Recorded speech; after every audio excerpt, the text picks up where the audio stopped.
বাড়ি কোথায়? বাকি চল কোথায়? বাকি চল। নাম কি? শ্রীকান্ত রায়।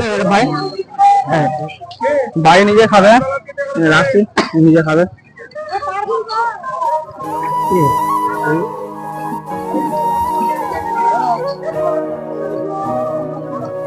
আসলে ভালো থেকে ঠিক আছে। আমার ছোট ছোট দুটো ছেলে মেয়ে আছে। ফোন করবে, আমার নাম্বার দিচ্ছি। আমার ছোট ছোট দুটো ছেলে মেয়ে আছে। ছেলে মেয়েরা কি করে? এই ছোট বাচ্চা বাচ্চা বউ নাই মারা গেছে। বউ নাই মারা গেছে। বাচ্চা কিসে পড়ে? ছেলেটা 5 পড়ে। আর মেয়েটা? মেয়েটা 3.5 বছর। যাবো যাবো ভাই। ভালো থেকে